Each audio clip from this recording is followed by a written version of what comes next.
Africa, a continent pulsing with life, rhythm, and stories whispered on the wind. These stories, passed down through generations, aren't just bedtime tales. They're the lifeblood of our culture. They carry our history, our values, our very essence.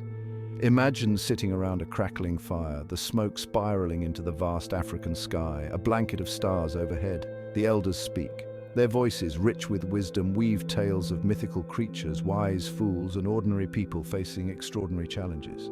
They teach us about courage and humility, about the consequences of our actions and the importance of community. Each story is a thread woven into the rich tapestry of African culture, connecting the past to the present, the young to the old.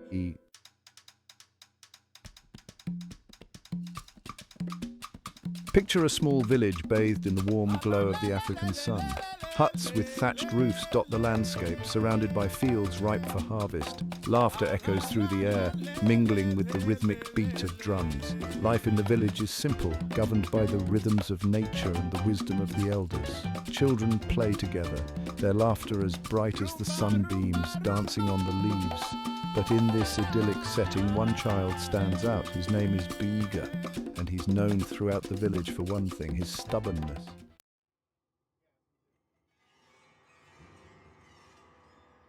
Biega isn't a bad child, not really. He has a good heart, but it's often overshadowed by his unwillingness to listen. When given advice, his ears seem to close like a tightly shut door. His parents, loving but weary, try everything to reason with him. His mother, her voice gentle but firm, cautions him about the dangers of wandering too far into the savannah. His father, a respected hunter, shares his wisdom about respecting the ways of nature. But Biega, his head full of his own ideas, brushes off their warnings. He's determined to do things his own way, consequences be damned. Little does he know, his stubbornness will soon have consequences that reach far beyond himself.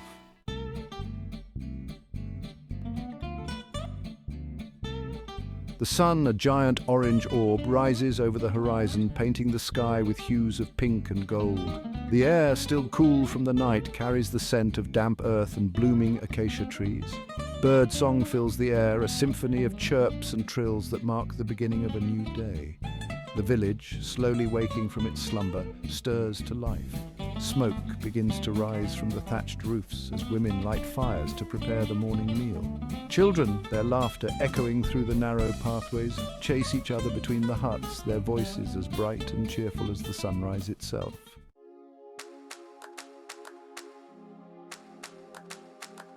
Biega, however, remains oblivious to the symphony of the morning. He sits at the foot of an ancient baobab tree, its massive trunk dwarfing him. This tree, with its gnarled roots and branches reaching towards the heavens, has always held a strange fascination for the young boy. He traces patterns in the red dust with a stick, his brow furrowed in thought. He's wrestling with a dilemma, one that his stubborn nature refuses to let go of. Biega sees fetching water as a chore, a tedious interruption to his daydreams.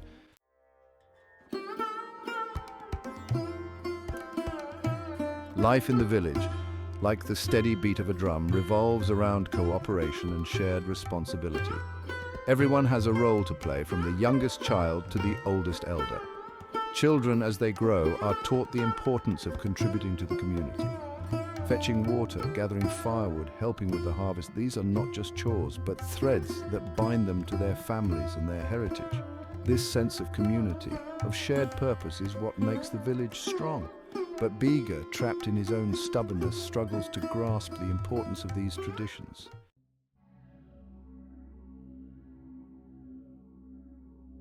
His mother's voice, calling his name from a distance, breaks through his thoughts. He knows he should go, should help like a dutiful son. But the word no forms on his lips, a stubborn refusal that hangs in the air like a bad omen. He remains seated, his back turned towards the village, towards the rising sun, and towards the responsibilities that await him. The baobab tree, silent witness to generations of wisdom and folly, seems to sigh in the morning breeze. The sun climbs higher, and with each passing moment, Biega's defiance digs him deeper into a hole of his own making.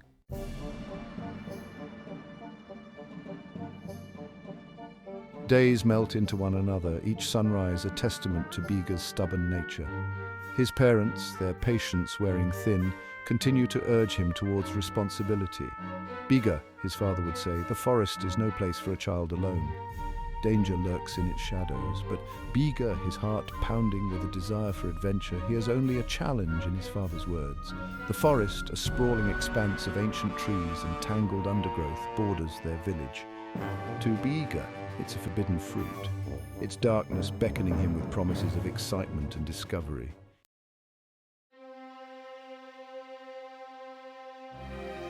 One afternoon, while the rest of the village is occupied with the harvest, Biga seizes his chance. He slips away unnoticed, his heart pounding with a mixture of fear and exhilaration.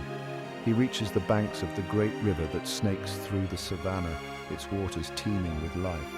His father had warned him countless times about the dangers of swimming too far, about the currents that could sweep him away. The river, he'd said, demands respect, my son, but Biga, his mind clouded by stubbornness, ignores the warnings that echo in his ears.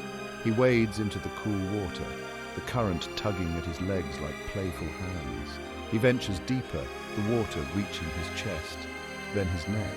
The current grows stronger, pulling him further and further away from the safety of the shore.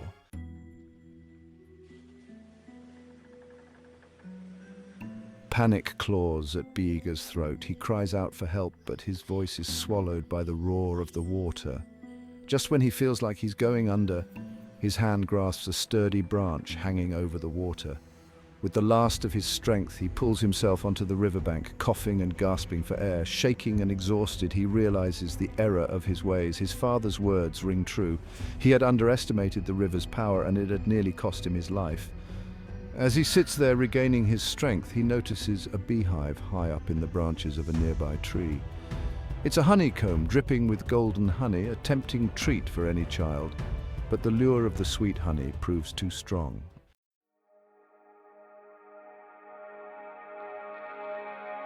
The wind whispers through the trees, carrying with it the scent of rain and the distant trumpeting of elephants. It's a language Biga has heard all his life, a language that speaks of harmony and danger, of respect and consequence. But Biga, blinded by his stubbornness, fails to listen. He reaches the honeycomb, his fingers sticky with anticipation. The bees, sensing his intention, swarm around him, their buzzing growing into an angry drone. They sting him on his face, his arms, his legs. The pain is sharp, a searing reminder of his foolishness. He falls from the tree, landing with a thud on the soft earth below.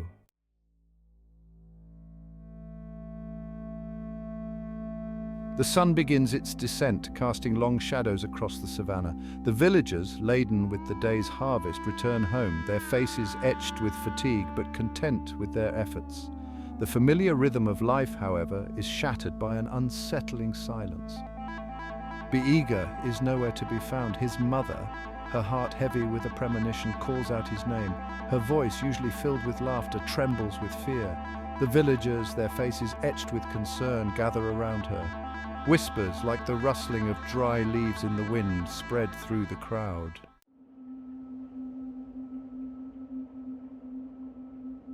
As darkness descends, casting an eerie glow over the village, the search party sets out. They fan out across the savannah, their voices calling out Biga's name, their flickering torches casting dancing shadows that do little to penetrate the growing darkness. Each unanswered call, each empty clearing adds to the growing sense of dread. Back in the village, the whispers grow louder, fueled by worry and speculation. Some blame Biga's parents, their voices sharp with accusation. "They should have been stricter," they hiss. Others whisper of the forbidden forest, their voices hushed with fear. He's gone too far this time.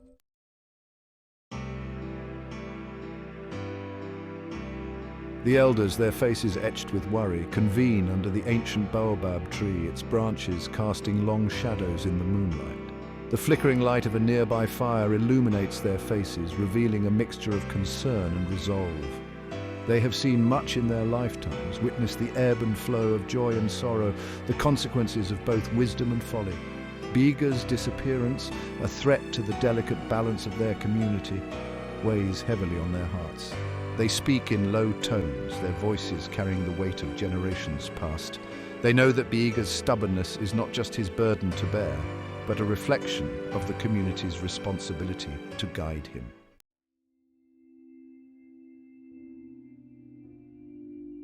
The village, united in their concern for Biga, agrees to continue the search at first light. As the moon climbs higher, casting an ethereal glow over the savannah, a sense of shared responsibility settles upon them.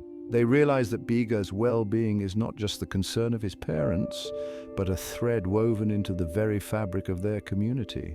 The women gather around Biga's mother, their voices soft with comfort, their hands offering gentle reassurance. The men discuss strategies for the next day's search, their voices determined, their faces etched with a fatherly concern that extends beyond blood ties. Even the children, sensing the gravity of the situation, fall silent, their usual laughter replaced by a quiet solidarity.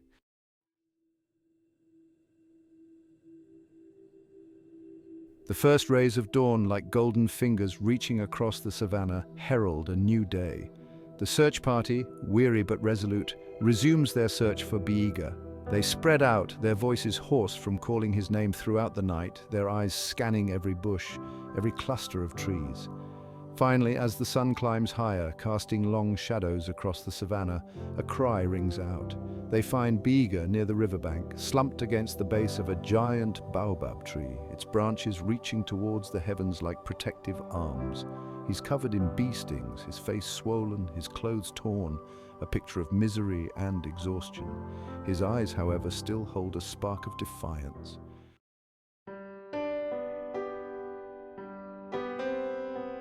The villagers gather around him, their relief at finding him alive, tinged with anger and concern. His mother rushes to his side, her eyes filled with tears, her voice a mixture of relief and reproach. "Biga, my son, what have you done?" she whispers, her hand gently caressing his swollen cheek. His father, his face etched with worry, helps him to his feet, his silence speaking volumes. That night, as the village gathers around a crackling fire, the flames casting dancing shadows on their faces, Biga sits apart, his body aching, his spirit subdued.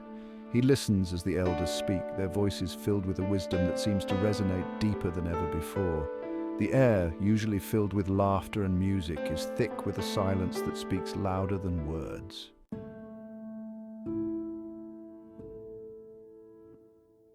As Biga looks around at the faces illuminated by the firelight, he sees not anger but concern. He sees the worry in his mother's eyes, the disappointment in his father's gaze, the shared sense of relief in the faces of the villagers.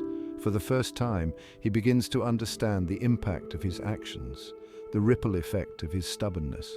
It dawns on him that his choices affect not just himself, but the entire community that has cared for him since he was a child. The weight of regret settles upon him, heavy as the baobab fruit that sometimes falls from the ancient tree. He realizes that his stubbornness, his refusal to listen, has brought him nothing but pain and worry. As the night deepens and the stars above twinkle like celestial fireflies, a change stirs within him.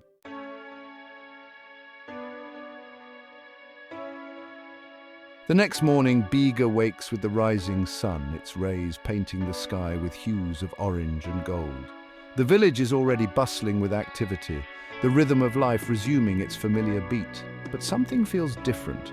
The air seems lighter, the sounds sharper, as if a veil has been lifted from his eyes. He sees the village with new clarity, the interconnectedness of their lives, the web of support that binds them together. He rises to his feet, his body still sore, but his spirit lighter than it has been in a long time. He walks towards the center of the village where his parents are helping to prepare the morning meal. He approaches them slowly, his head bowed in a gesture of humility. "Mother, Father," he says, his voice barely a whisper. "I'm sorry. I understand now." His words, simple but heartfelt, hang in the air, heavy with the weight of realization and the promise of change. A new path unfolds before him, one paved with humility, understanding, and a willingness to embrace the wisdom of his community.